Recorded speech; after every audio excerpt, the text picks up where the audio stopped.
한 30분 정도 강의를 더 하겠습니다. 마이크 차셔야 됩니다.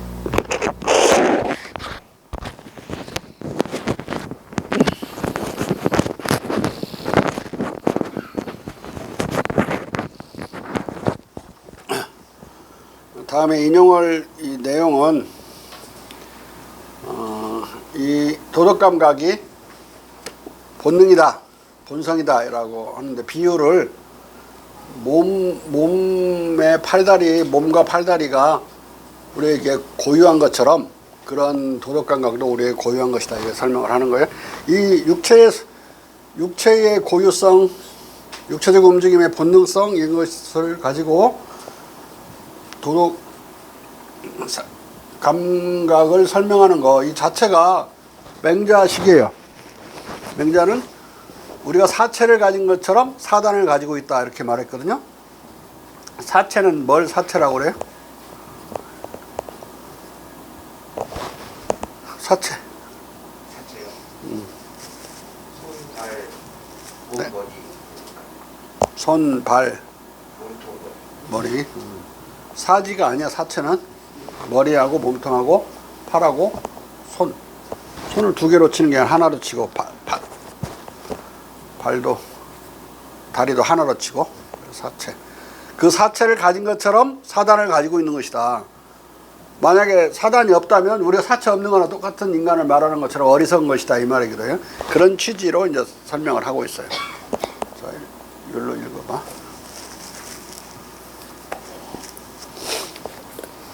나 필로클레스는 물었다. 그렇다면 당신은 이 정신적 자식들, 고움, 정의, 정직의 개념과 원리들이 이 관념들의 나머지와 더불어 온유하는 것이라고 주장하는 것인가? 그 셰프치베리를 반대하는 테오클레스는 말했다.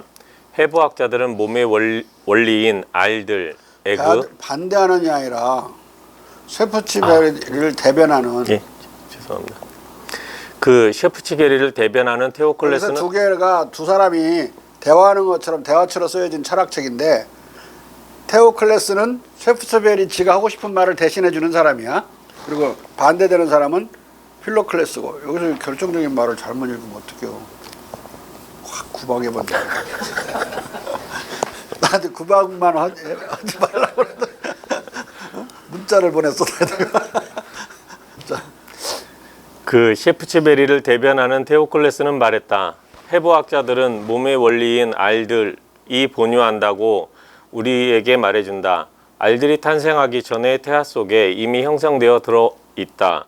이런 원리나 저런 원리, 감흥기관들이나 감흥 자체가 처음 우리 안에서 형성되는 것이 언제인지, 즉 탄생하기 전인지, 탄생할 때인지, 탄생한 직후인지 또는 그 이후에 어떤 시점인지는 의심할 바 없이 호기심을 일으키는 사색의 문제이지만 크게 중요한 문제는 아니다.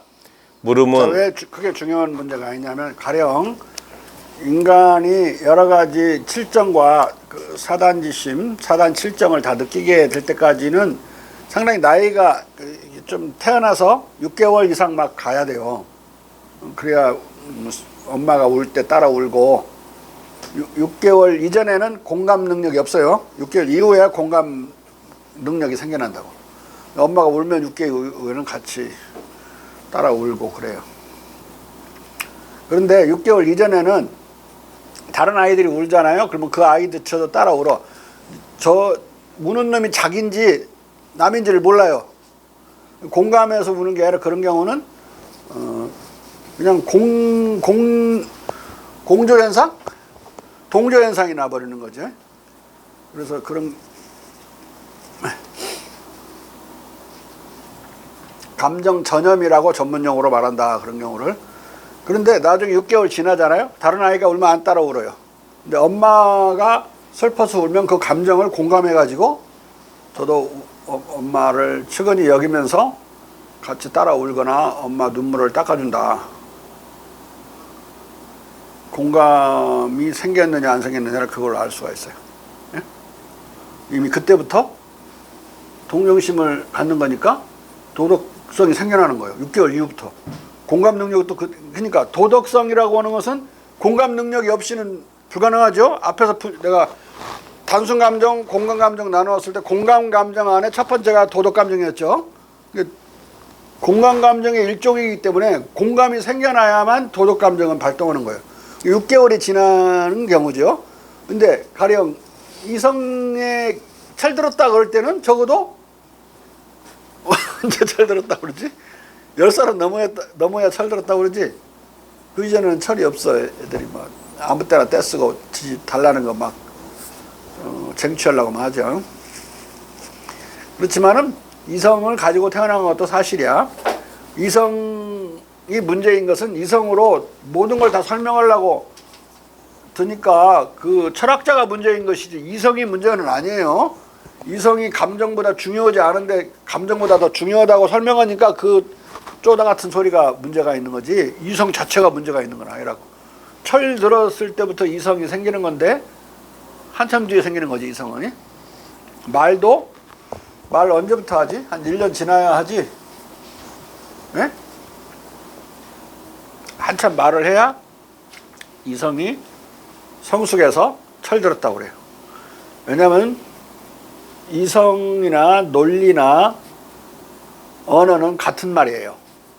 우리가 사색하죠. 사색하는 건 머릿속에서 혼자 말하는 거예요. 대화하는 거라고. 사색어 구조나 말하는 구조, 대화 구조나 똑같아요. 네? 그러니까 언어는 우리의 자반구에서 언어를 통제한다고. 마찬가지로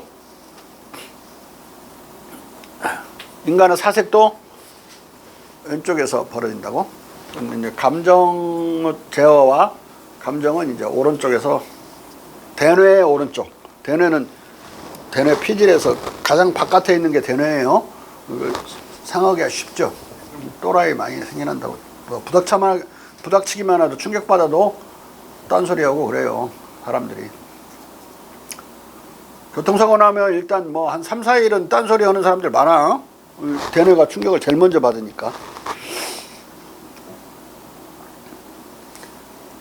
대뇌와 자뇌가 서로 잘 통해야만 대뇌의 자뇌에서 하는 소리를 우뇌에서 이해하고 우뇌에서 자뇌를 이해하고 그러거든요. 그걸 연결시켜주는 그 뇌 기관을 뇌량이라고 그래요. 뇌의 교량이라고 브릿지. 근데 이게 7살 이전에는 뇌량이 연결되어 있지 않아요. 그러니까 애기들 키울 때 보면은 주둥아리는 왼쪽 두뇌가 작동하니까 막 나불대는 거야.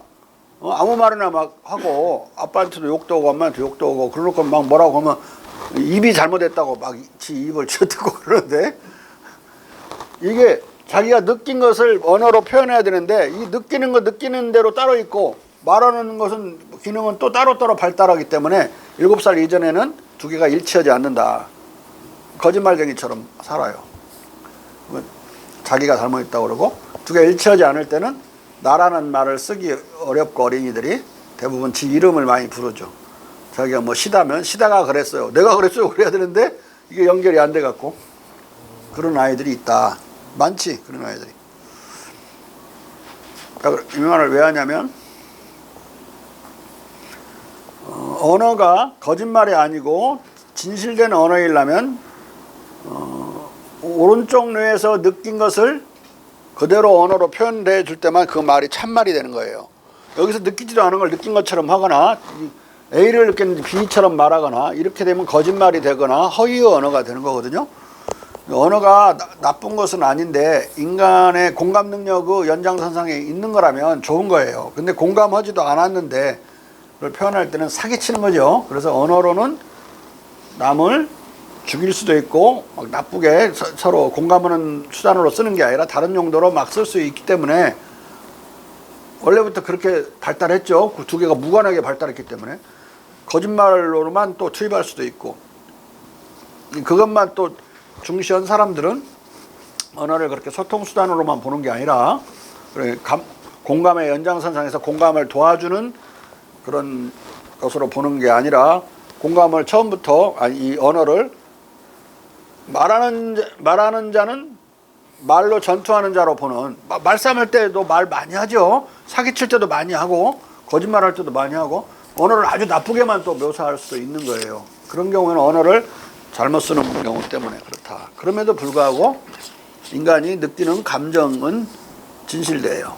그러니까 말로는 미안합니다. 그래놓고는 미안하다는 하나도 안 미안하는데 그렇게 하는 것을 우리는 그 표정을 보고 알 수가 있잖아요. 또 어떤 새끼들은 더 비아냥거리면서 하죠. 미안하다고 했잖아. 그러고 거꾸로 지가 대드는 놈들이 있어요. 말로는 미안하다고 하면서. 근데 말 하나도 않고 미안해가지고 얼굴이 빨가진 친구가 더 진실되게 미안하게 느끼는 거죠. 인간의 감정은 그렇게 마음으로만 느끼는 게 아니라 몸으로도 나타나요. 그렇게 블러싱 현상으로도 얼굴이 빨가지고 몸이 빨가지는 현상으로도 나타나고 땀도 나기도 하고 슬퍼서 눈물을 흘리기도 해요. 눈물 흘리는 것은 신체 현상이죠. 마음속으로 슬픔을 느끼는 건 마음의 현상이지만 슬퍼서 눈물을 흘린다? 엄청나게 육체 변화가 있는 그런 거라고. 놀라면 진땀이 났다. 땀이 나는 몸에서. 근데 어떤 사람이 말도 못하고 그냥 얼굴이 빨가졌어. 잘못해갖고. 그러면 그 빨가진 사람은 그 말로 사과 100번 한 것보다 진실로 사과한 거야. 자기가 죄송하다고 생각한 거야. 또 언어를 중시하지 더. 응? 감정을 더 중시합니다. 하브마스 닮아가지고. 어? 인간의 언어는 공자님 말 그런 말을 다하지 못한다. 말은 뜻을 다하지 못한다. 그러면 뜻을 어떻게 성인은 표현했느냐? 그러죠, 공자가. 답은 상으로 표현했다. 그 많은 걸 다 표현을 못할 때 우리가 대한민국을 표현해봐라. 말로. 대한민국이라는 뜻을 표현해봐. 할 수 있어? 나이 많은 양반은 할 수 있어요? 책 몇 권 써. 안 읽어 아무도. 대한민국이란 하면서. 너 어떻게 표현하지 우리가 간단하게? 어? 머리박 좀 쥐어. 표현하고 살면서도 몰라. 태극기로 표현하지 상징으로. 싹 알아버리자는 거야. 어? 말로 다 형언할 수 없는 것을 상징으로 표현하는 거야. 근데 이건 주역과 관련해서 한 말이기 때문에 이제 그 관련시켜서 설명 하나만 하면 주역의 첫 번째 괴는 건괴예요. 하늘을 뜻하고 아버지를 뜻하고 군주를 뜻하는 괴인데 첫 효사가 잠용무룡이야. 이게 물의 잠수에 있는 용이다. 무룡 쓰지 마라. 또는 용은 쓸 용자도 되지만 대충 행동한다. 물행 행동하지 말아라 이런 행하지 말아라 이런 뜻도 돼요. 근데 잠용이라는 것이 여기서 상이야. 그리고 뒤에 무룡은 점사야. 점. 너는 잠용이니까 움직이지 말아라. 나서지 말아라 이런 뜻이야. 또는 삼자가 볼 때는 요놈 쓰지 말아라. 등용하지 말아라 이런 뜻이야. 잠용이니까 아직. 국민이 볼 때 용이라는 건 군주라는 뜻이니까 이놈은 군주 감은 감인데 이게 물에서 아직 그 물장구나 치고 있지 육지로 올라오지 못한 그러니까 언제 하늘을 날겠어요. 비룡이 돼야 왕이 되든지 대통령이 되는 거지. 점을 딱 쳤을 때 비룡제천 딱 나오면 왕 아니면 왕의 운전사야. 와이에 있을 때 말이야. 어떤 그 동네 사람 그 주역 점을 딱 쳤는데 비룡제천 이견대인 딱 나왔어. 오 이놈이 청와대 들어간다는 소리는 아니잖아. 근데 청와대 들어갔어. 와이에서 운전사로. 청와대 들어갔어.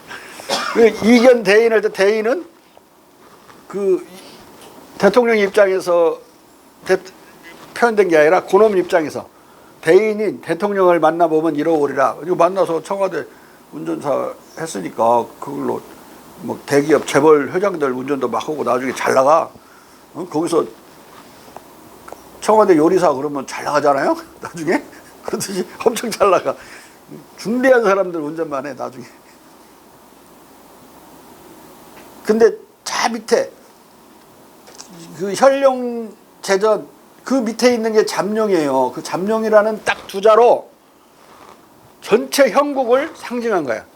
이 자의 상태 그리고 어떤 과거와 미래까지 다 상징해서 표현해 준 거예요. 이거 아직 물에 잠겨 있는 용이니까 육지에 기어 나오지도 못했고 언제 하늘을 알겠어요. 그러니까 오랫동안 물에 잠겨져 있고 결국은 그 사람의 인생 안에서는 대통령이 못 돼요. 옛날에 내가 주역회를 딱 뽑았는데 이인재한테 이인재가 잠룡 무령이 나와서 근데 못됐지? 어? 아무도 백성이 그 사람 써주지 않았잖아. 무령 쓰지 않는다. 어?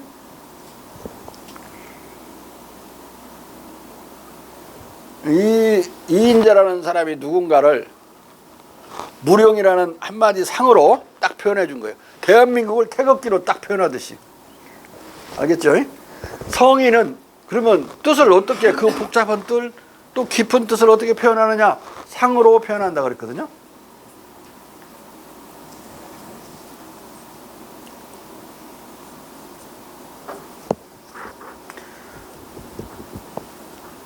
자, 그러면 상을 이해하려면 공감 능력이 대단히 뛰어나야 되죠. 응? 다시 공감과 연결되는 거예요. 자, 가만 있어봐. 우리 화가 희주 자연미와 예술미를 구분할 줄 알아? 자연미에는 공감이 안 들어가 있어요. 그냥 중도적인 균형과 비례가 맞으면 아름답게 인간은 느끼도록 본능, 미의 본능이 있는 거예요. 근데 인간이 만들었어. 그렇게. 그래도 아름답게 느껴요. 그건 인간이 만든 그 인공물은 예술품이라고 그래요. 그게 맞으면, 안 맞으면 쓰레기장이 되지만. 그런데 공감이 왜 들어있느냐. 그걸 어떤 사람이 만들었잖아요. 그 사람의 미학적 감정과 감각이 거기 실려있죠. 그걸 내가 알게 됐어. 그걸 느끼고 내가 아주 기쁘게 느끼고 즐겁게 즐기고 있어. 그것을 예술작품을 통해서 그걸 그린 화가와 내가 공감을 하는 거예요. 예술적 공감을. 그때 성공한 화가가 되는 거예요. 네? 그 사람이 표현했는데 아무도 몰라. 뭐 실패한 거죠. 시스라고 그러면 중고등학교 시스라고 그러면 어떻게 쓴가? 감정이 오버돼 가지고 엄청나게 감정적인 말만 늘어놓으면 시가 되는 줄 알고 쓰면 선생님이 빡 좀 줘. 아주 절제하고 균형을 잡아서 그 형식이 그 내용을 오버하지 않고 덮치지 않고 내용이 형식을 파괴하지 않을 그런 절제되고 중도적인 균형 맞는 그런 언어 구사를 했을 때 잘 썼다고 그래요. 응? 나 싫어서 가겠다고 그러면 죽어도 아닌 눈물 흘리오리다. 이 정도의 절제는 돼야 시가 되지. 너 가면 막 울어버릴 거야. 그렇게 써놨어. 그 시야? 어? 아이고, 한국 여인으로서 배짱도 좀 있어야지. 너 가려면 확 그냥 고춧가루는 안 뿌리고 그냥 진달래 뿌려버린다. 확 밟고 가라. 절여받고 가 이제. 함경도 말로 진리겨 받고 가라 이런 뜻이거든. 절여가. 절여는 우리 사투리예요. 저 북한 이북 사투리. 정주 지방에. 갑자기 좀 예술 감각을 느끼겠어? 지금 예술 감각을 못 느끼면 셰프서버를 이해를 못해. 응? 읽어. 12감각을. 어? 12감각을. 어디에서? 그러면은 이제 헛짓거리 한 거지. 그게 도덕 책도 아니고 무슨 뭐 삼광오륜을 그리는 것도 아니고. 어? 12감각은 도덕적일 때만 쓰는 말이야. 인간의 행위는 내가 여러 번 설명하지만 4가지 유형의 행위가 있다고 그랬죠. 꼭 반드시 외워야 돼. 첫째, 공리적인 행위. 두 번째, 유의적인 행위. 세 번째, 예술적인 행위 또는 미학적인 행위. 네 번째, 도덕적인 행위. 이 4가지 행위 유형이 있다.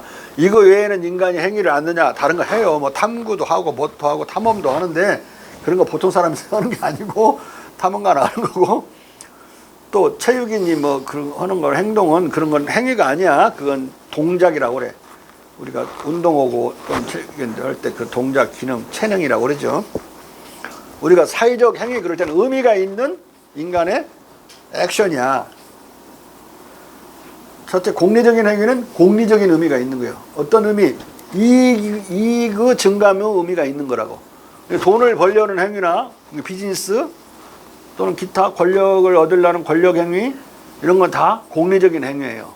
근데 공리적인 행위만 갖고 권력을 얻을 수는 있는 건 아니죠. 공감 능력을 엄청 발휘해서 백성과 더불어 도덕적으로도 공감을 해야만 그러는데 우리나라 이번 선거를 덜 뭐라고 하지? 비교적 덜 나쁜 놈 뽑아야 되는 도덕적인 의미야 지금 여기서. 도덕적인 투표행위를 할 것이다. 나는 우리나라 사람들이 그래도 동방예의주의니까 이 말하면 누가 될지 뻔한 거야. 어? 이 공리적인 행위는 도덕적인 행위가 아니에요. 공리적인 행위는 이익과 관련된 이익을 늘리거나 손해를 보는 그런 행위라고.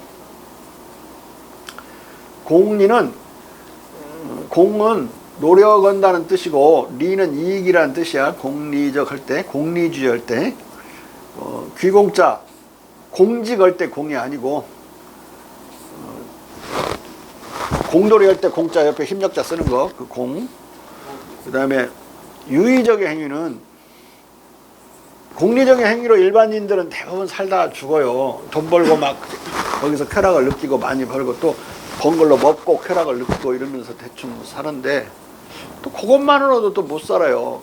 먹으면서도 이제 혼자 먹고 그러는 게 아니고 유의적으로도 먹죠. 모여서 이제 서로 장난치면서 먹고 농담하면서 먹고 여자들 수다 떨면서 먹고 수다는 전혀 미학적인 행위가 아니라 유의적인 행위다. 개그맨들의 개그가 유의듯이 언어도 유의적인 용도로 쓸 수가 있는 거예요. 그 대표적인 게 수다야. 그 다음에 개그고 농담, 유머 이런 것들 다 언어를 유의적으로 쓰는 경우다. 유의 이거 대단히 중요한 거예요. 인간이 살면서 호모 루데스라는 말도 있잖아요. 인간은 유의인이다고. 근데 인간만 유의하지 않아요. 동물들도 유의하고 강아지들 얼마나 잘 놀아. 강아지 혼자도 잘 노는 경우도 많아요. 종이 한 장도에 종이 지가 물고 다니면서 발로 차기도 하고 막 올라가면 지가 또 뛰어 올라서 물기도 하고 막 잘 놀아. 사람하고도 더 잘 놀고. 그 두 번째 문제고 유의적인 행위를 못한다. 그러면 장가도 못 가고 시집도 못 가요. 완전히 그 재미 하나도 없는 사람, 독일 사람처럼 재미없는 남자 누가 연애하려고 그러나? 어? 핵노잼이지, 핵노잼. 근데 더 심한 사람, 슈퍼 핵노잼 절대 장가 못 가. 슈퍼 핵노잼 우먼 시집 못 가. 무슨 농담하면 하나도 못 알아들어. 응? 그 뭐 하룻밤 가면 모를까 평생 데리고 살라고 그러면 와. 근데 유머도 못 알아듣고 위트도 없고 남자나 여자나 그거 상당히 곤란한 거예요. 응? 인간이 끊임없이 농담하면서 살고 그 위트를 발휘해서 위트를 말하고 그러고 사는데 개그도 못 알아듣고 국에서 바로 오면 개그 하나도 이해를 못한대. 그 텔레비 개그 있잖아. 그게 삶의 어떤 맥락 속에서 이게 나오는 건데 전혀 그 삶의 맥락이 없으니까 왜 웃지? 탈북자들 다 거의 다 10년이 지나도 이해를 못한대. 20년 되면 이해를 못한대. 유희, 그 다음에 올림픽 유희야, 전 세계적으로 조직된 유희, 월드컵 유희야, 유희, 거기까지 하면 서민들의 삶이 90%가 공리적 행위와 유의적 행위에서 다 함몰돼 버려요. 10%는 이제 도덕적이고 예술적인 행위를 하는데 예술적인 행위도 조금씩은 모든 백성이 모든 대중이 해요. 내 조견에서 저 머리 깎으라고도 절대 안 깎아. 이게 지 미학이래. 우마주고 나발이고 하여간 저는 저게 예술적인 지금 머리를 한 거야. 옷 하나 여러분들 입고 나가면서 우리 저 누구냐 무슨 가은이야? 이가은이 그냥 막 입고 나오나? 거울에 한번 비춰보고 옆에 사람한테 의견을 구하고 괜찮아 하고 나오는 거죠.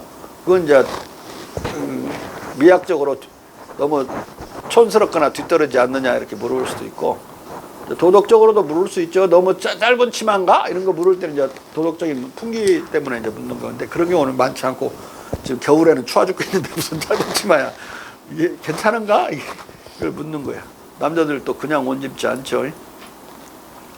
멋낸다고 이제 또 골라서 입는 건데, 머리 깎을 때도 마찬가지. 여러분들 머리 이발소 뭐 미용실 옮겨가지고 자기가 원래대로 한 거 안 깎아놓고 그냥 이상하게 깎아놓으면 그거 다시 자라서 다시 깎을 때까지 기분 무지하게 나쁘죠. 어색하고. 머리 하나 깎는 것도 그 머리카락이 뭘 하라고 그거 신경 뒤지겠어요. 모든 사람들이 약간의 미학적인 그런 판단을 가지고 살고 있다. 도덕적으로는 당연히 저 새끼 기분 나쁜 놈이야. 그런 다른 의미로 기분 나쁜 게 아니라 도덕적인 의미에서 저 새끼 조심해야 되지. 저는 먼저 한번 봐줘야 되겠어. 이런 응징하려는 감정, 또는 누가 돈 많이 헤쳐먹은 자기하고 아무 관계도 없는 일인데 대장동에서 그런 벌어서 분노하죠. 이런 나라에서 못 살겠다고 막 그러죠. 그리고 도덕 감정이 부합하지 않으니까 막 분노하는 거예요. 사법적 정의가 서지 않을 때 이민을 엄청 많이 가요, 한국 사람들이.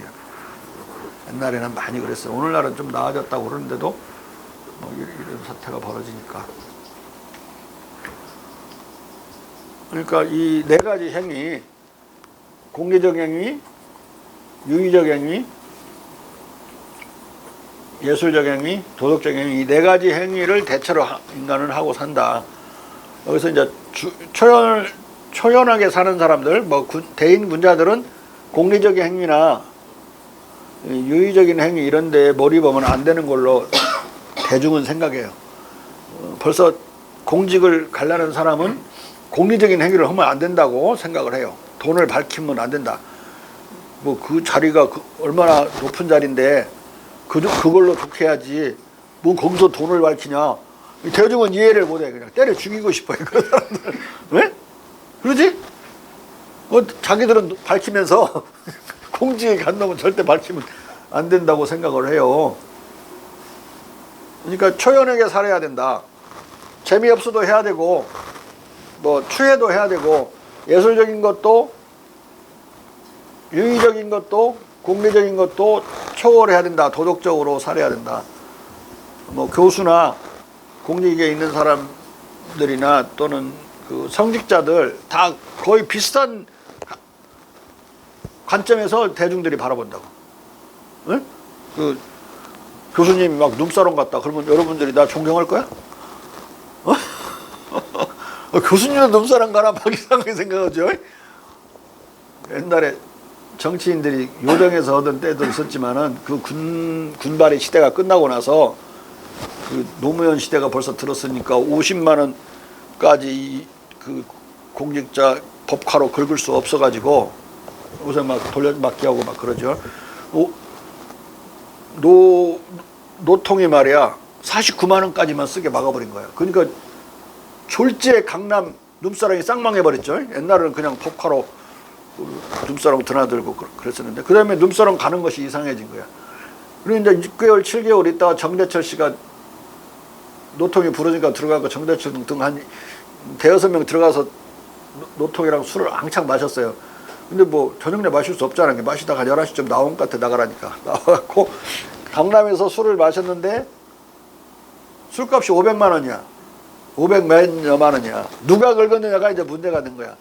무슨 술값이 500만 원이 나와? 이거 눈사람 같구나. 이제 바로 기자들이 다 알았어. 그 다음에 문제가 누가 긁었냐? 정대철이 긁었어. 어? 이 눈사람 가서 500만 원씩 하룻밤에 술을 먹는다? 이게 우리 서민 백성은 이해를 못하는 거지. 500만 원? 내 한 달 월급인데 어이 새끼들 막 정치한다고 막 그런 식으로 돈 쓰고 막 그러는가? 국회의원 만들어놨더니 막 그렇게 500만 원씩 긁어버리고 막 그러면서 그때부터 정치인도 눈사람을 가면 이상해진 거예요. 그런 상황에서 성인처럼 나타난 사람이 안철수였어요. 그러고 완전히 성인으로 알거나 성인 행세를 했죠. 한참. 그러다가 뭘로 걸려든지 알아? 눈사람 갔냐 안 갔냐 물어보니까 방송에서 눈사람 가본 적 없었다고 그랬어요. 근데 눈사람 같이 간 사장이 있었어. 올렸네 그걸.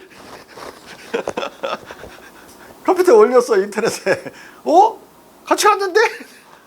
그러고 이제 기자들이 달라들어서 막 물었어. 그러니까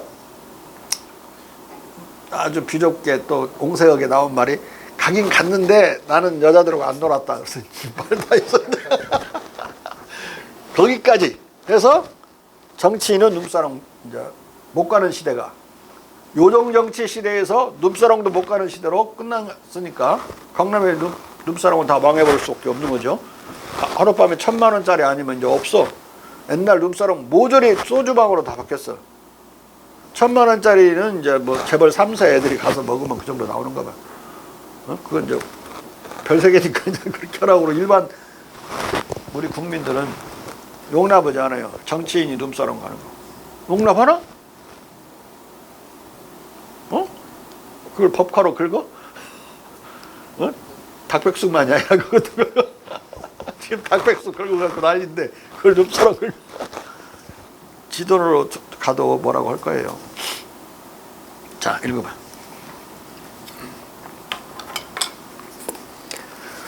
물음은 언급된 원리들이 기술로부터 생겨나느냐 본성으로부터 생겨나느냐 하는 것이다. 순수하게 자연 본성으로 나오는 것이라면 시점은 중요치 않다. 또한 생명이 탄생의 순간에 앞서기보다 차라리 탄생 순간에 뒤따른다고 생각하는 만큼 생명 자체가 본의적이지 않다고 부인할지라도 나는 당신과 다투지 않을 것이다. 그러나 이것을 확신한다. 생명과 이 생명을 따라다니는 감흥은 이것들이 하고자 할 때 오고 단순한 자연적 본성으로부터 말미암지 그 밖에 어떤 것으로부터도 말미암지 않는다. 그러므로 당신이 본유적이라는 단어를 싫어한다면 당신이 원하는 이 단어를 본능이라는 말로 바꾸자.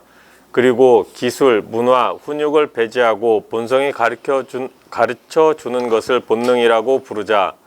셰프치베리는 당시 로크를 따르는 많은 독자들이 로크에 의해 오염된 본유적이라는 수로를 싫어할 것으로 생각해 본능이라는 수로로 바꿨다. 그러나 본능이 도덕성을 논하는데 적절치 않다고 생각했는지 덕성 또는 공덕에 관한 탐구에서는 본성적이라는 단어로 돌아오고 있다. 그런데 문제는 극동의 이교적 풍미가 느껴지는 이 본유적, 본성적 시비감각 개념을 어떻게 본유적이라는 말조차도 싫어하는 당시의 로크주의적 영국 철학계에 정착시키느냐 하는 것이다.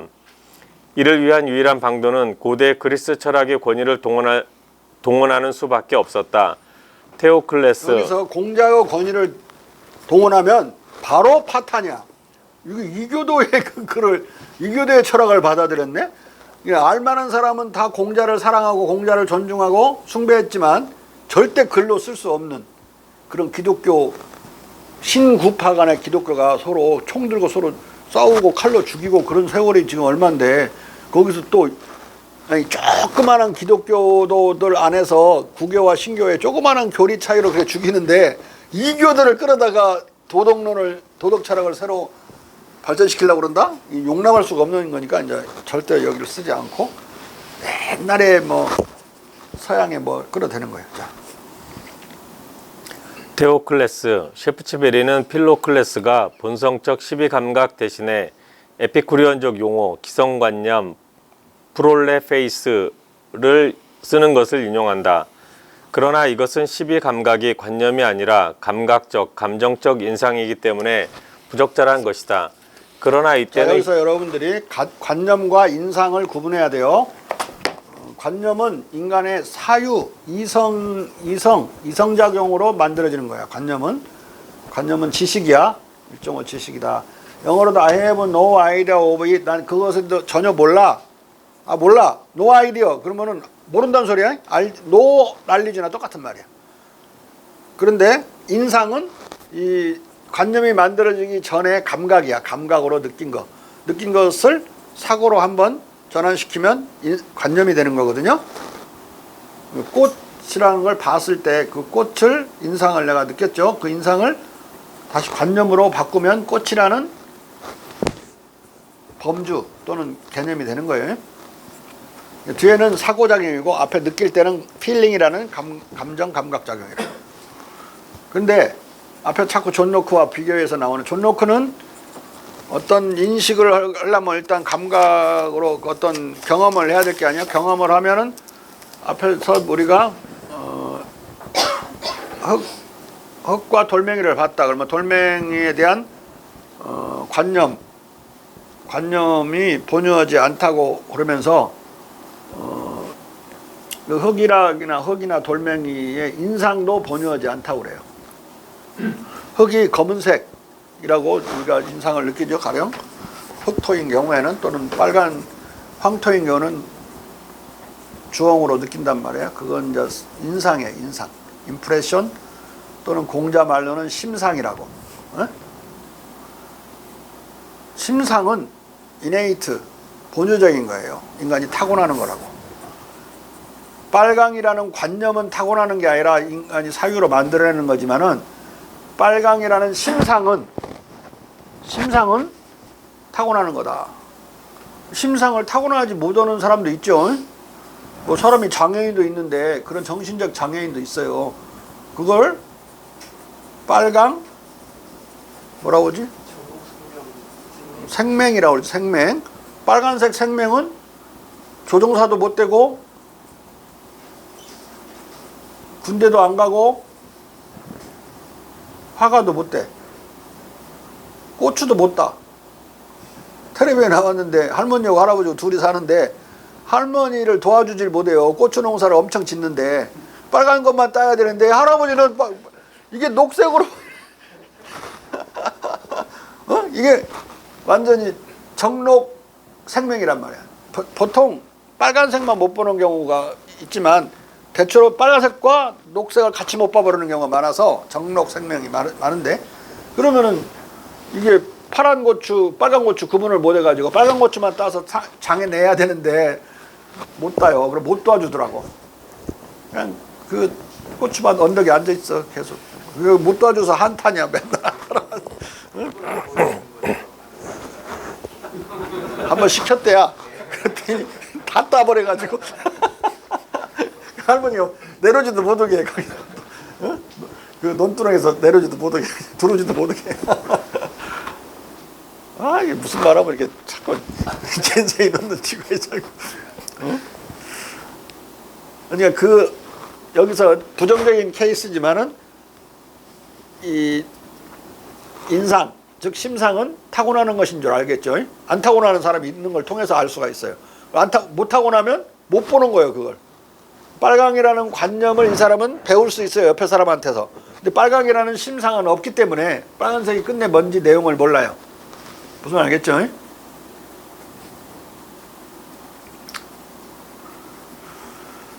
사자가 빨간색, 주홍색 이런 계통을 못 봐요.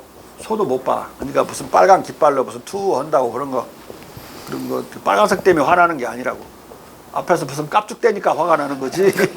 빨간색을 못 보는데 사자도 못 봐. 그래가지고 이게 문제가 이게 여름, 봄 이런 때는 사냥을 사자가 잘한다고. 왜냐하면 거기에 얼룩말인 분이 그 노루들이 약간 붉은 빛을 갖고 있잖아요. 거기 노루들이 뭐 사슴인지 꽃사슴. 근데 이게 가을이 되면 이것이 나무들이 풀들이 그렇게 뻘거적적 다 단풍들 들듯이 변해버리잖아요. 요거들이 숨어 있으면 못 봐요. 거기에 사슴이 숨어 있으면 이걸 못 봐가지고 사냥을 잘 못 한다고. 사자도 못 보는 거지. 그러니까 소처럼. 그러니까 심상을 빨간색 심상을 타고나지 못했죠. 그 동물들은 그 두 종의 동물은. 그래서 심상은 이네이트 본유하는 것이고 관념은 본유하지 않고 사유로 만들어낸 거예요. 인간이 아주 자동으로 만들어내 금방. 너무 자동으로 오토매티컬하게 만들어내니까 사유작용인지 몰라서 그러지. 그래서 존 로크도 관념과 인상을 구분을 못해요. 그래서 이 관념이 본유하지 않다는 걸 알았는데 거기다가 인상도 본유하지 않다고 두 개가 혼용되고 인상도 본유하지 않은 걸로 보는 것이 존 로크의 오류예요.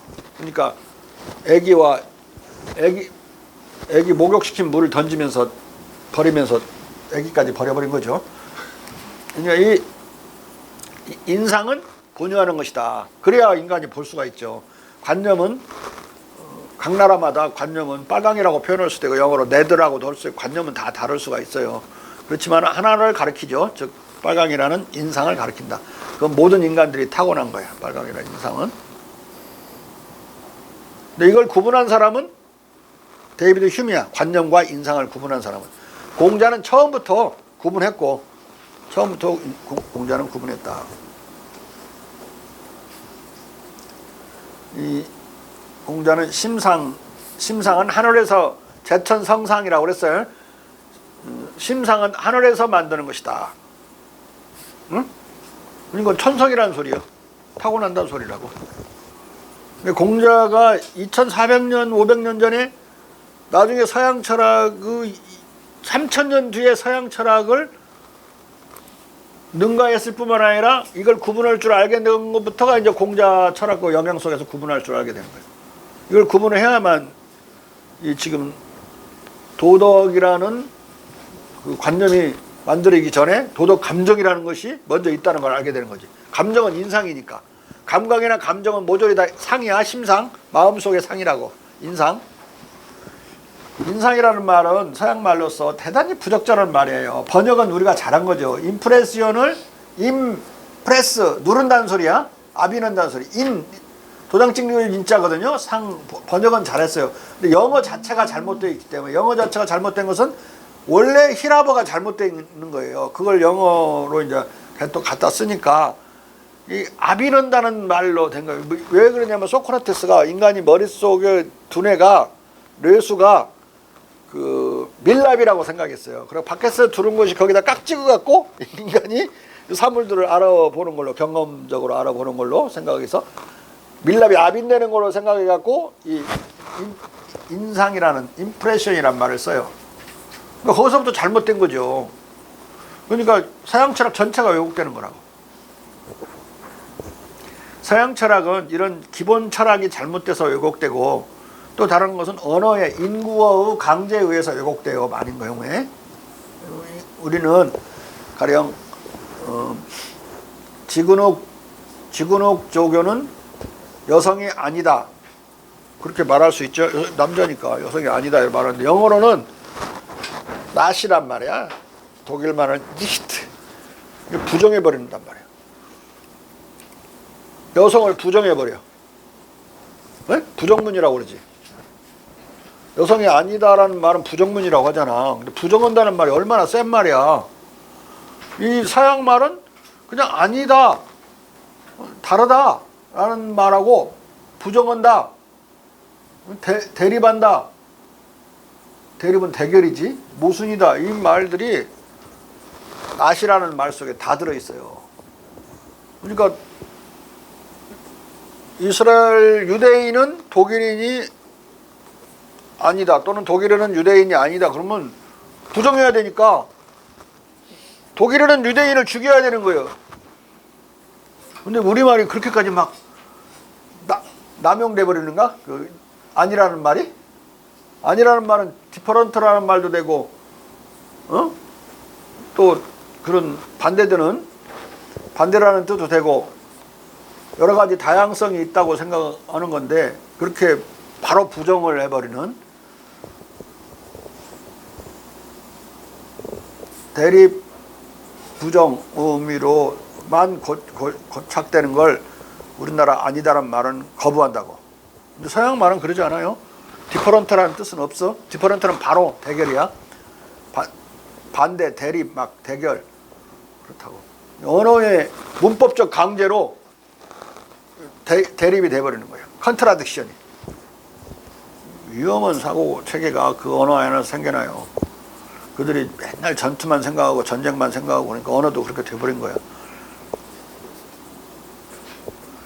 성경책을 80% 모방한 코라는 맨 전쟁과 투쟁 이야기만 있어요. 응? 그러니까 그렇게 훈련되는 거야. 또 사람들도. 언어도 막 그렇게 돼 있어 다. 자. 그러나 이때는 휴미 인상과 관념을 구분하기 전이므로 셰프치베리는 로크의 미분화된 용어들을 섞어 쓰면서 이 대체 언어를 그냥 무릅쓴다. 테오클레스는 응답했다. 그렇다면 이 찬탄할 만한 사색은 대가, 해부학자, 스콜라 성직자들에게 맡겨두고 우리는 이들 모두의 동의로 여러 기관들, 특히 생식기관들은 본성에 의해 형성된 것이라고 안전하게 단언해도 좋을 것이다. 당신은 이 기관들 테오클레스는 셰프스베리라고 그랬죠. 셰프스베리는 응답했다 이렇게 알면 돼요. 당신은 이 기관들의 생후 사용을 위한 본능이 자연 본성으로부터 나온 것이라고 생각하는가? 아니면 학습과 경험이 이 생후 사용법을 압인해 주어야 한다고 생각하는가? 필로클레스는 말했다. 그것은 충분히 양심 속에 압인되어 있다. 이 압인 또는 본능은 이 경우에 아주 강렬해서 다른 피조물들에서처럼 우리 자신의 종에서도 그것이 본성적이라고 생각지 않는 것은 황당무계할 것이다. 이 피조물들 가운데 이미 당신이 내게 가르쳐준 대로 새끼들의 단순한 생식뿐만 아니라 이 새끼들을 부양하는 다양하고 거의 무한한 수단과 방법들은 모두 사전에 알려져 있다. 왜냐하면 이 야생적 피조물들의 선험적 노동과 수법들 안에서 많은 것을 간취해낼 수 있기 때문이다. 이것은 내가 내게 어제 가르쳐준 단어를 써도 좋다면 예감적 상상, 선관념 또는 선감지를 증명해 주는 것들이다. 테오클레스는 나는 당신의 표현을 허용하고 보다 높은 등급의 똑같은 선관념이 인간적 종 안에는 자리 잡고 있다는 것을 내게 보여주기 위해 노력할 것이다. 라고 말했다. 테오클레스는 에피쿠리언적 수로, 기성관념, 프롤레페이스의 영역 무슨 말을 하려고 하는지는 알겠지만 지금 셰프스베리는 기존에 있는 서양 철학 때문에 관념이니 뭐니 이런 말로 좀 빠져가고 있어요. 관념은 본유하는 게 아니야. 타고나는 게 아니라고. 아까 말한 인상만 타고나는데 인상 아빈이라는 인프레션이라는 말은 인상이라고도 번역할 수 있는 거거든요. 같은 말이니까 아빈이라고 내가 이 사람의 말에 따라 했는데 소크라테스적인 용어니까 이게 막 뒤섞여 있어요 지금. 자, 테오클레스는 에피쿠리언적 수로, 기성관념, 프롤레페이스의 영역어인 선관념의 사용을 마지못해 용인해주고 있다. 마지못해 용인해준 까닭은 첫째, 본성적 시비 감각이 느낌인 반면 기성관념은 생각이기 때문이고 자 이거 금방 뒤섞어 쓰는 것을 못마땅하게 생각하는 거야 셰프스베리는. 그러니까 마지못해서 한 이유는 두 가지 이유인데 첫 번째는 내가 여러 번 얘기한 관념과 인상은 구분되어야 된다는 거. 슈메에 의하든 공자에 의하든 두 개는 구분되어야 된다. 자. 둘째, 기성관념이 고대 철학자들이 본유적이라고 말하는 경우에도 그것은 근본적으로 부지불식간에 누적된 경험 지식에 불과하기 때문이다. 기성관념이란 뭐냐면 그 에피쿠로스가 또는 에피쿠리언들이 그걸 추정하는 사람들이 저게 멀리서 오는 저것이 손지 개인지 사람인지 모를 때 가까이 다가오고 가까이 와갖고 딱 이 손에 말이네 또는 개네 이렇게 하고 이름을 딱 말해주는 순간 그게 인식이 된다고 생각했어요. 그러면은 소나 개나 말이라는 관념이 기성 관념이 이미 있어야 된다 이거 자기 머릿속에. 그래야 인지를 해내니까. 그걸 타고난다고는 못하고 그냥 기성관념이 있다고 생각했어요. 네? 프롤레 페이스라고. 그런데 이것도 어렸을 때부터 말을 보고 소를 보고 개를 봤으니까 누적돼서 자기 마음속에 들어있는 걸로 보니까 오래된 경험이라고 봐야지. 경험관념. 응? 그건 논쟁하기 싫은지 그냥 기성관념이라는 말로 프리컨셉션이라는 뜻인데 그렇게 썼는데 타고나는 것이냐 그러면 아니라고 하겠죠 그 사람들이. 왜냐하면 그 사람들은 아주 소박 경험론자들이었거든요. 소박 경험론자가 기성관념을 타고나는 것이라는 말이 안 되지. 전부 경험에서만 나와야 되니까. 소박관념은 전관념 외래설이야. 전관념은 외부로부터 감각을 통해서 들은 것이지 타고나는 거 없다고 주장하는 게 소박 경험론자야.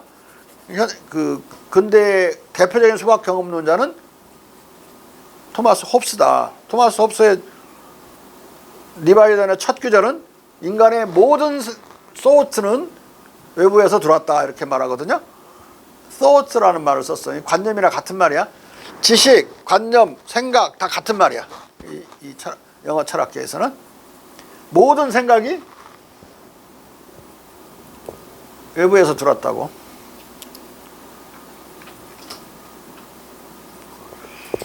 근데 모든 생각이 외부에서 들었다는 관념이나 이런 건 반은 틀고 반은 맞고 반은 틀린 거예요. 자기의 자신에 관한 여러 가지 느끼는 슬픔에 대한 관념은 자기 안에서 만들어내잖아요. 자기 머리로 뭐 경험해서 만들어내는 거 아니고, 자기가 배고픔 남이 옆에서 배고프게 만든 것도 아니잖아요. 자기가 좀 시간이 돼서 배고픈 거지. 그 배고픔이라는 관념과 배고픔이라는 느낌, 그 두 개 다 자기 내부에서 만들어진 거니까 외부에서 온 게 아니니까. 그 홉스의 말은 그 데카르트 부정하려고, 데카르트는 전부 관념만 있는 걸 생각했거든요. 부정하려고 첫 규절에다가 그렇게 망치 두들겨 패서 대갈통 때리듯이 써놓은 거야. 첫 규절이 그러니까. 자, 그 데카르트의 방법소설을 읽고 아주 역겨운 경멸감을 표했다고 자기가 써놨어요. 토마스 홉스가. 이런 것도 철학책이냐고. 나는 생각한다, 코로나는 존재한다, 이런 말들도 그냥 말도 안 되는 소리라고. 뭐 생각 안 하면 존재하지 않냐, 바로 그냥. 애기들은 하나도 생각하지 않으니까 존재하지 않냐, 죽여도 되냐.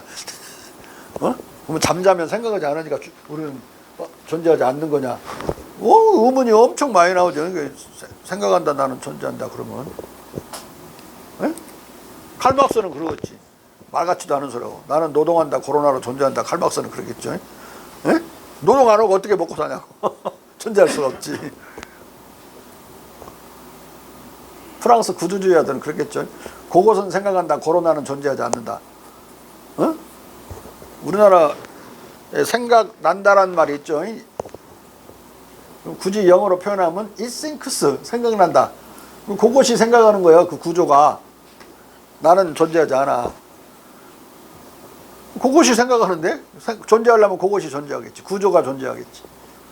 구조라는 건 뭐야? 사회적 제도나 이런 것들이 생각하는 거. 그렇게 만들어져서 살고 있고, 인간이 뭐 특별히 창조적인 생각이라고 하는 것도 이미 다 프로그래밍 되어 있는 거고, 이런 건물, 구조주의자 푸코 같은 경우 이런 현대식 건물 전부 지배의 의도가 다 관철된 거라 이 말이야. 뭐 기둥 많고 카페트 깔려 있고 사람들이 지나다녀도 소리도 안 나게 사뿐사뿐하게 만들고, 그런 거 하나도 없잖아요. 지금은 현대식 건물은 지나만 가도 그냥 발자국 소리가 다 들리게 만들어져 있고, 벽에다는 낙서도 못 오게 깨끗이 해놔갖고 스스로 알아서 기계 만들어 놓은 건물인데, 이게 지배 수단이라고 본 거예요. 그리고 여기서 딱 보면 여러분들 다 보이거든. 그리고 내가 더 이제 악랄하게 하려면 여러분들 뒤에 가서 내가 있으면 to see without being seen, 보여지지 않고 보면 여러분들은 나를 볼 수가 없죠. 내가 어떻게 감시하고 있는지 안 하고 있는지. 그러면 어떻게 돼? 감시 안 하고도 퍼펙트하게 감시할 수 있는 방법이 to see without being seen이에요. 판옵티콘적인 방법이라고 그러는데, 그러려면 시야가 다 청소가 되어 있어야 깨끗하게. 뭐 건물이 기둥이 있고 막 그러면 다 숨어버리잖아요. 큰 사무실에서 공간을 크게 해가지고 시야를 싹 청소를 해놔가지고 딱 감독이 아니라 높은 상사가 제일 뒤에 앉아있죠. 제일 쫄다고 제일 앞에 앉아있다고 대공간 사무실이라고 그러죠. 재벌 기업들 그런데. 그러면 이제 하여간 자기가 노출 안 되려고 하는 게 또 이제 그 종업원들의 이제 행태니까 막 서류 뭉치를 싸가지고 숨어버리려고 시야를 막 가리려고 애를 쓰지요. 발구둥을. 또 치우라고 하고 이제 그게 이제 맨날 벌어지는 갈등인데, 시선을 어떻게 확보하느냐. 시선이 확보될 수 있게 건물을 짓고 일체의 기둥을 없애버리고, 없지 하나도. 중세 성처럼 되어 있지 않다고. 그렇게 하는 거. 그러면은 그 건물과 그 건물을 통해서 만들어진 이 교실, 그런 대공간 사무실, 이런 것은 이미 지배 의도가 디자인되어 있는 건물이라고, 그리고 그 제도라고. 바깥에는 지나다닐 수 있지만 안에는 못 지나다니죠. 내가 강의하고 있는 한. 그러니까 이걸 클라우저라고 그래. 금을 그어놓고 금 바깥과 안쪽을 확실히 구분하는 걸 클라우저라고 그래. 시설 공간, 시설로 막아버리는 거야. 그 딱 시설로 들어오자마자 완전히 다른 룰이 적용되는 거야. 복도와 완전히 다른 거죠. 이 안에서는 이제 수업 질서의 룰이 적용되니까. 그렇게 해서 되어 있는 공간이라고. 그러면은 이 공간은 의도가 있어. 지배의 의도가 있는 거야. 여러분들을 통제하려는 의도가 있는 거라고. 네? 그것은 의도한다. 그것은 생각한다. 그러 여러분들은 그게 따라서 운만 움직이는 로봇이니까 거기 아예 그냥 알아서 기는 게 제일 좋은 거예요. 나를 감시하고 있다는 강한 스트롱한 필링. 제레미 벤덤이 말한 대로 필링만 있으면 지가 알아서 기거든. 그 필링만 입력해 놓으면 되는 거예요. 뒤에 감시도 안 해. 나중에는 뒤에서 신문 보고 있어도 감시하는 줄 알고 지가 알아서 행태를 통제해야 된다고. 그 to see without being seen이라는 보여지지 않고 보는 감시탑 안에서 거기다가 그 베일을 쳐놔버리면 안에는 캄캄하고 바깥에는 환하기 때문에 그 감시자가 뭐 하고 있는지 안 보여요. 그러니까 그걸 회사에 쓰든 감옥에 쓰든 학교에 쓰든 군대에 쓰든 간에 최소 감시로 최대의 감시 효과를 누리려고 만든 거예요. 근데 사실 간부들 감시하려고 뽑아놓고 배치한 감독들이 받아가는 월급이 일반 노동자들 월급보다 많아요. 그러면은 자본가 입장에서는 이 간부 숫자를 줄이려는 게 사활의 문제지. 회사가 죽냐 사느냐 문제라고. 그러니까 그 시선 장치를 그렇게 한 거예요. 최소 감시로 최대의 감시 효과를 누린다는 이야기는 최소의 간부로 최대의 감시 효과를 누린다는 말이랑 똑같죠. 그러니까 지배의 비밀이 풀렸다고 그래. 누가? 미셸 푸코가. 구조주의자 입장에서 포스트 스트럭틀리스트라고 그러죠. 여기서는 그것은 생각한다. 고로 나는 존재하지 않는다. 여러분들 존재하지 않는 거야. 여러분들만의 예외야. 대학은 일반 학교와 달라요. 대학은 뭐 자리도 정해져 있지도 않잖아요. 아무렇게나 앉았잖아요 지금. 일단 자리를 다 정해놓는 거거든. 깜방에 있는 교수들처럼, 또 관물대 앞에 있는 병사들처럼. 거기 그놈이 거기에 비었으면 누가 비었는지 금방 알 수 있게 하는 건데 전혀 아니죠. 아무렇게나 앉아버리니까. 유일하게 그러한 건물의 지배 의도로부터 완전히 또는 반절 이상 해방된 존재가 이 자본주의 세계에서는 이제 미셸 푸코 태제야. 예외 없이 다 지배당하는데 이제 내가 볼 때는 대학은 그렇지 않다. 대학에서 데모가 많이 나는 이유가 그래서 많이 나는 거예요. 자유로운 영혼들이 사니까. 그 지배 it thinks 그것은 생각한다. 고로 나는 존재한다는 구조에서 많이 벗어나 있기 때문에. 그러니까 대학생, 대졸생은 늙은 고등학생이 아니다. 늙은 고등학생이 고시 합격하면 제일 문제야. 그런 사람이 진짜 문제예요. 응? 대학을 뒷문으로 들었다 뒷문으로 나가더라도 이게 빼딱하게 생각하는 능력이 있거든요. 좀 빼딱 해야 된다고 생각하고 술집에서 막 또 깽판 치고 막 그러잖아요. 이게 자유로운 영혼이 육성이 돼야 나중에 사회 나가서도 사회를 해방시키는 해방자 역할을 하거나 적어도 그런 지배 의도에 맞설 수 있는 통찰력이라도 또는 의지라도 있는데 그러지 않은 사람은 그냥 검정고시 해버리지. 그러면은 이건 늙은 고등학생이에요. 네? 늙은 고등학생. 거기에 이제 고시 돼버리면 가장 골치 아픈 늙은 고등학생이 돼버리는 거예요. 네? 그 뺐다간 사고를 독일 말은 크버덴켄이라고 그러는데 내가 뺐다간 사고라고 번역하는데 하여간 교차되고 크로싱되는 사고를 할 능력이 없는 거야. 수능적으로 살다가 하는 거예요.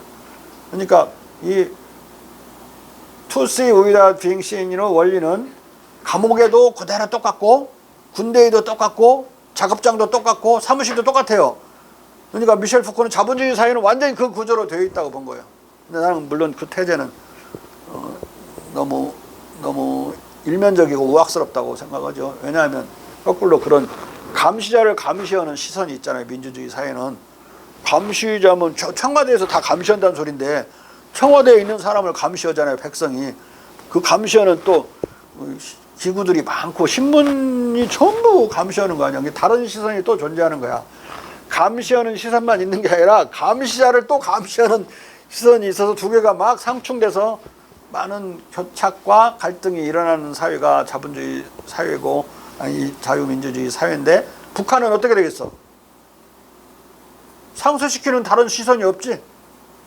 그냥 주석궁에서 쫙 판옵티콘 속에 들어있는 거예요. 그 장치를 판옵티콘 장치라고 그래요. To see without being seen이라는 그 원리를 건축적 기술적으로 구현한 장치를 판옵티콘이라고 그런다. 판은 두루 철저히 그런 뜻이고 옵티콘은 본다는 뜻이야. 옵틱 알죠? 저 안경점을 옵틱이라고 그러지 영어로. 또는 안경학 옵틱스라고 그러죠. 판옵티콘, 북한은 그냥 판옵티콘만 있는 거죠. 남한은 판옵티콘도 있지만 국가가 회사가 또는 군대가 효율적으로 돌아가려면 감시해야 되니까. 근데 거꾸로 그 감시자를 감시하는 시선이 너무 많아. 온 백성이 다 감시한다고. 어? 우리 집 파출부 아줌마도 막 나를 감시해. 명절날 돈 찔러줘야 돼. 가서 딴소리 해버리면 안 되죠. 진실이 아니더라도 문제가 될 수가 있는 거니까.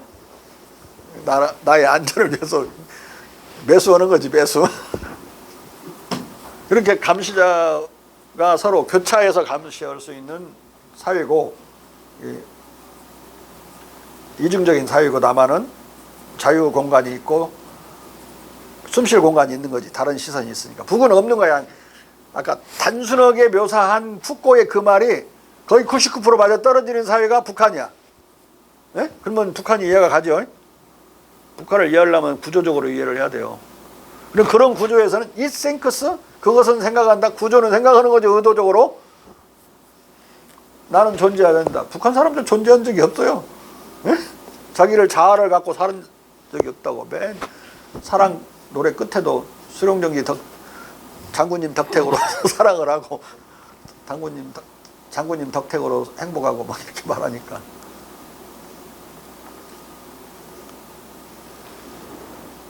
자, 누적된 경험 지식에 불과하기 때문이다. 여기까지 오늘 하겠어요.